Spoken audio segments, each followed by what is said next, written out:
Right, so strap yourselves in, folks. This deep dive, oh, this one's a doozy. We're heading straight into the heart of a historical mystery, and it's a big one.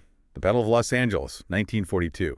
And wow, you really did hand us an armful here. First-hand accounts, military reports, and even some UFO theories. It's a wild ride, to say the least. So where do we even begin? Well, picture this.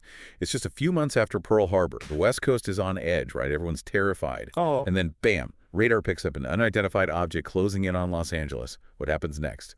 Well, the city goes dark, blackout, the whole shebang. Anti-aircraft guns are blazing away, lighting up the sky. And for a solid hour, it's just pure pandemonium. But here's the catch. When the dust settles, not a single enemy plane is found. It's like they vanished into thin air. What's so fascinating about this whole event is it really reflects the anxieties of a nation suddenly at war, like a punch to the gut.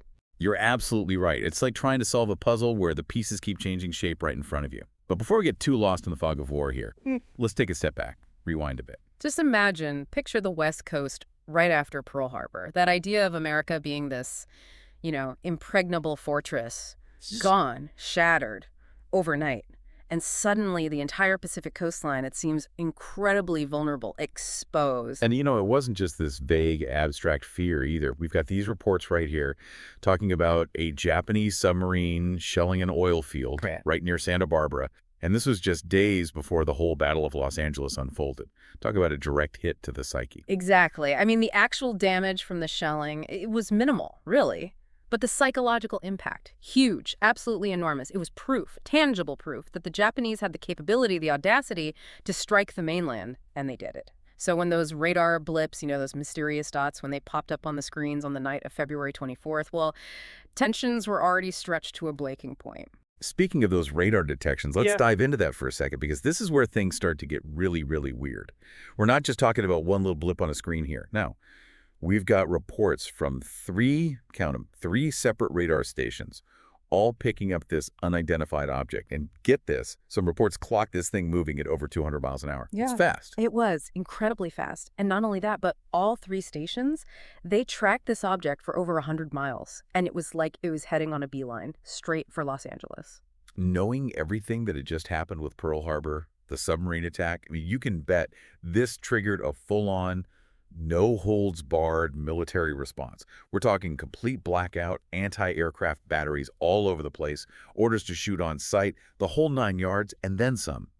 Can you even begin to imagine the sheer chaos in L.A. that night? It must have been completely surreal, like something out of a nightmare. A whole city plunged into darkness, searchlights cutting through the sky, the deafening roar of those anti-aircraft guns. And in the middle of all of this, you have people huddled in their homes, in shelters, wondering if this is it, if this is the start of a full-scale invasion. Terrifying. And then on top of all that, you have these eyewitness accounts flooding in from every corner of the city. Some people are describing this massive single object hovering in the sky.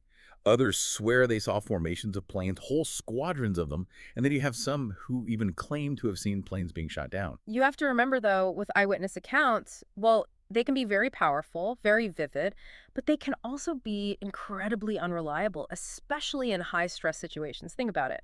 Middle of the night, blackout, explosions going off all around you, adrenaline pumping through your system. Human memory, particularly under those conditions, it's prone to distortions, inconsistencies, all sorts of things.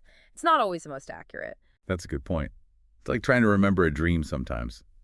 But then how do we make sense of what happened? The military had to come up with some sort of explanation, some answer. Right. They did. Initially, there was a lot of back and forth, almost like they were trying to figure it out themselves in real time. Secretary of the Navy, Frank Knox, he steps up, makes a statement, calls the whole thing a false alarm, blames it on jitters. Jitters, come on, seriously.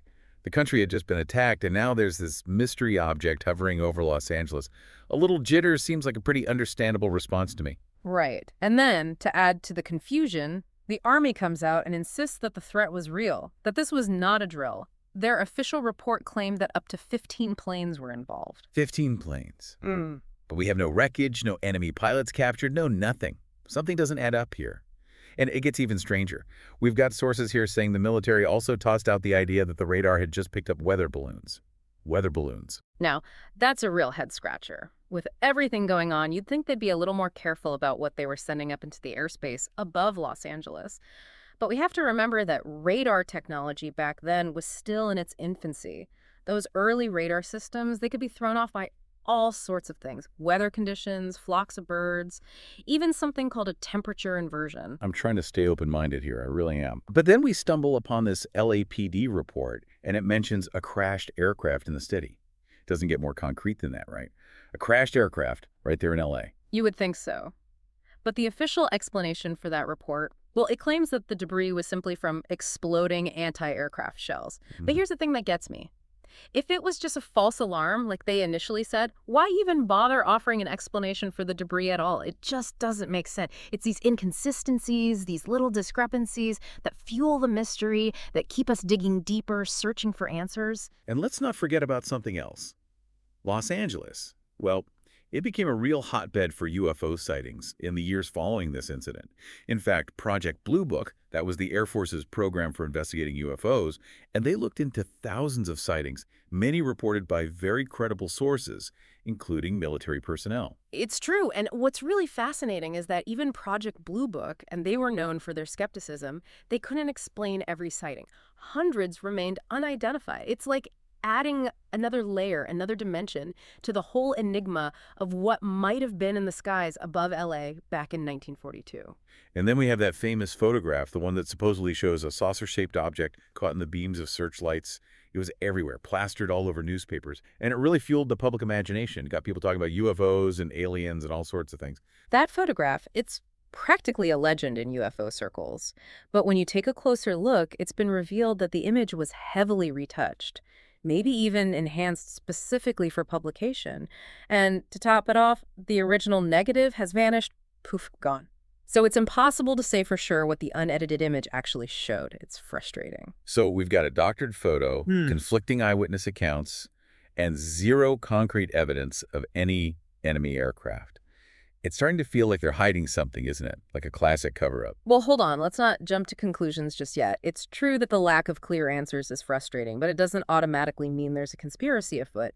But it definitely adds to the intrigue, wouldn't you say? It makes you want to dig deeper. Oh, absolutely. And there's another twist to this tale that we haven't even touched on yet. Do you remember Dr. Robert Wood, the aerospace engineer who investigated all those top-secret government projects? Well, it turns out that he received some leaked documents about the Battle of Los Angeles, and let me tell you, they are juicy. They raise way more questions than they answer. But I think we should save that bombshell for part 2 of our deep dive. Let's give our listeners something to look forward to. Yes, let's. Dr. Wood's findings, they add a whole other dimension to this event, one that takes us beyond the realm of conventional explanations, beyond what we think we know. But for now, I think we've given our listeners plenty to ponder, plenty to chew on. You got that right. We've set the stage, explored the conflicting reports, and really highlighted the enduring mystery of the Battle of Los Angeles. Make sure you join us for part 2, where we'll dive into those leaked documents and really explore the possibility of a government cover-up. It's going to be a wild ride. Welcome back. So before we get into the nitty-gritty of Dr. Robert Wood's research, the whole rabbit hole, let's do a quick recap. We're in the thick of it with the Battle of Los Angeles. Right. A real historical puzzle box. Eyewitness accounts all over the place, radar mysteries galore, and who could forget that unforgettable image of a supposed UFO right there, got in the searchlights. It really is something else. And buckle up, because things are about to get even more intriguing.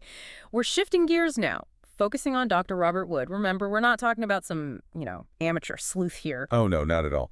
Dr. Wood, he was a respected aerospace engineer. Yeah. He worked for the big players, McDonnell Douglas, Lockheed, the whole shebang. Exactly. This guy, he knew his stuff. And he was known for diving headfirst into the world of secret government projects, the things they don't want you to know about. The shadowy stuff, the cloak and dagger. So he got his hands on these leaked documents about the Battle of Los Angeles, 5 of them. 5. And get this, one of them is supposedly a memo between President Roosevelt himself and General George Marshall, the Army Chief of Staff, dated just a week after the whole incident went down. Hold on. A memo between the president and the Army Chief of Staff. What could they possibly be talking about? This has got to be good. It is. Oh, it is. This is where things take a turn, a real sharp turn. According to Dr. Wood's analysis of this memo, it states, flat out, that 2 unidentified craft were shot down. down. Wait, hold up. 2 craft shot down, but all the official reports, everything we've seen, they make zero mention of this. What's the deal here? You and me both. It's a giant question mark, and it doesn't stop there, no, sir. The memo, at least how Dr. Wood interprets it, it concludes with this bombshell statement. It says those craft, the ones they shot down, were in all probability of interplanetary origin. Okay, now we're going full-on X-Files here. Alien spacecraft, right? Is that what we're talking about? This is like straight out of science fiction. Yeah. I know, right? It's a bold claim, no doubt about it. We have to tread carefully here. We need a healthy dose of skepticism, a good dose of reality check. The thing is, the documents Dr. Wood got his hands on, they were photocopies, not the originals. Oh, right, the originals. Yeah. So without those, we're kind of stuck, aren't we? Can't really authenticate them. Nope. Ink analysis, paper dating, all those fancy techniques, they're out the window. It's tough to say for sure what's real and what's not. And there's another wrinkle here. Our sources, they mention that the origin of these documents is a complete mystery. Like, we don't even know where they came from. It's true. Someone sent them to Dr. Wood anonymously, so we can't even, judge the credibility of the source, right? Are they legit? Are they messing with us? We don't know. It's like a game of shadows here. So we've got these tantalizing clues, these breadcrumbs, but no real way to know for sure if they're leading us to the truth. Exactly. It's frustrating, no doubt, but it also kind of adds to the allure, you know? The mystery deepens. This whole situation, it really underscores the importance of critical thinking, especially when we're dealing with historical events, especially those that are, well, mysterious. Always got to be on our toes. Question You everything. got it. We can't just take everything at face value. Got to dig a little deeper. We've got to scrutinize those sources, weigh the evidence, and be open to different interpretations, different possibilities. Exactly. Now, even if we put those leaked documents aside for a minute, let's put them on the back burner just for a second. There are still a ton of unanswered questions swirling around the Battle of Los Angeles. Like what? Give me an example. Okay, well, why were there weather balloons flying around in the middle of a potential air raid? That seems a little, I don't know, careless. And how do we make sense of all those conflicting eyewitness accounts? They can't all be right, can they? Right, and don't forget that crashed aircraft. Oh, yeah, that too. If it was all just a false alarm like they claimed, why even bother explaining away the debris? It just doesn't add up. It's almost like, I don't know, like they were trying to explain something away, something they didn't fully grasp themselves. Yeah. Or maybe something they didn't want the public to know about. Something they wanted to keep under wraps. That's definitely a possibility we can't just ignore. But we got to remember the historical context too, right? This was a time of immense stress, uncertainty. The whole country was on edge. True. People making decisions under pressure, information coming in bits and pieces, sometimes the wrong pieces. Mistakes were bound to happen. Right. It was a chaotic time. But sometimes those mistakes, well, they can lead to cover-ups, to misinformation spreading like wildfire. Yeah. And that can really erode public trust, make people question everything. It's a slippery slope. So where does all this leave us? We've examined all these details, all these twists and turns. Are we any closer to understanding what actually happened that night during the Battle of Los Angeles? I think we've made some good progress in our deep dive. We really have. We've delved into the history, the context, the whole shebang. We've looked at those conflicting accounts. We've poked holes in the official explanations. And we even, dipped our toes into the pool of speculation. Little taste of the unknown. The X-Files theme music playing in the background. Exactly. But ultimately, it comes down to the individual. It's up to each person to weigh the evidence, to look at all the pieces and decide for themselves what they believe, what makes sense to them. It's like we've given them the puzzle pieces, and now it's their turn to try to put it all together. Exactly. And that's part of the fun, isn't it? The mystery, the unknown. The Battle of Los Angeles, it really shows us that history, well, it's rarely neat and tidy. It's messy, it's full of holes, and sometimes those holes are the most interesting parts. Couldn't have said it better myself. The Battle of Los Angeles, it's a reminder that there are things we just don't know, things we might never fully understand. And sometimes those unanswered questions are the ones that stick with us the most, the ones that keep us coming back, searching for more.